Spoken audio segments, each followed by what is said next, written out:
My whole life, music was the only thing that made sense. I can't read a single note, but I can hear a song in anything. The rhythm of a train, the hum of a refrigerator.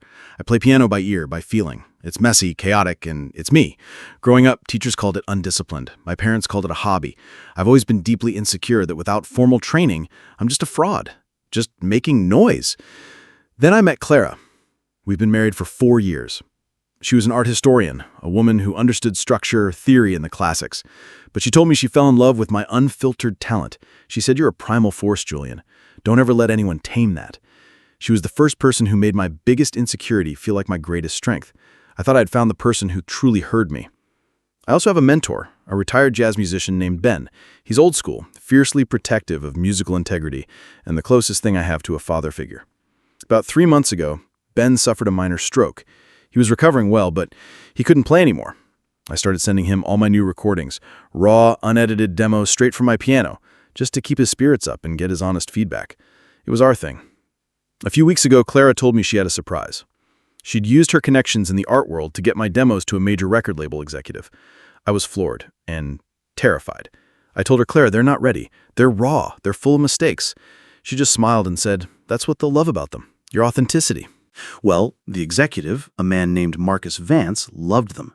He called me personally. He said my work had a brilliant, marketable structure beneath the passionate surface. He praised a specific chord progression I didn't even remember playing. I was so overwhelmed and excited, I didn't question it. Clara just said, "See, I told you they'd get it." She became my unofficial manager, handling all communication with the label. Last week, we went to a dinner party at Marcus Vance's penthouse to celebrate the potential deal. The whole night, Marcus was talking to industry people about my innate sense of classical composition and my disciplined melodic lines. It felt like he was describing another artist. I felt like an imposter in my own skin. Then Marcus played one of my demos for the room. I listened, and my blood ran cold. It was my song, but it was perfect. Too perfect. A dissonant chord I loved was gone, replaced by something clean and simple. A frantic, chaotic bridge I'd improvised was smoothed out, its timing corrected into a perfect 4/4 measure. It was my music, but with its soul surgically removed. It sounded like everything I had tried not to be. I looked over at Clara, who was beaming with pride, accepting compliments on my behalf. The ground just vanished. I didn't say a word until we got home. I asked her, "What was that?" That's when she told me everything. For months, she had been taking my raw recordings, using sophisticated software to clean them up. She auto-tuned my notes, corrected my timing, and even digitally rearranged some sections to create a more traditional structure. She confessed she did it because she believed my raw talent wasn't enough to succeed. She said, "I was just polishing the diamond, Julian.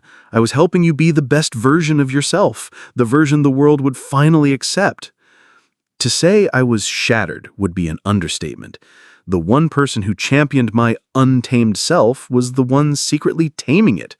She hadn't been protecting my authenticity, she had been curating it, ashamed of what it truly was.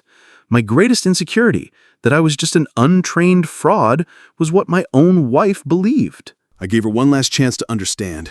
The next day, Marcus Vance sent over the preliminary contract.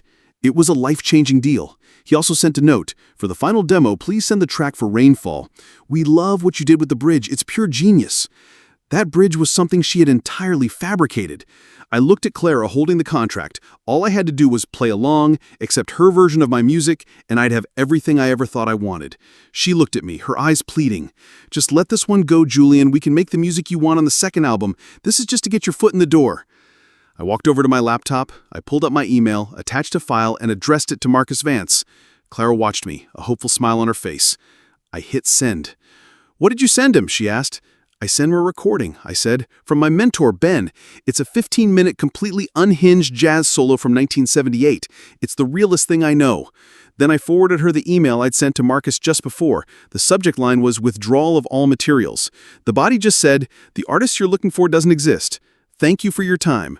Clara stared at the screen horrified. "You threw it all away. For what?" "For me," I said. I went to the piano and began to play. Not a song, just a series of discordant, angry, messy chords, the sound of my own truth. She packed a bag and left within the hour. The silence she left behind was the most beautiful music I'd ever heard.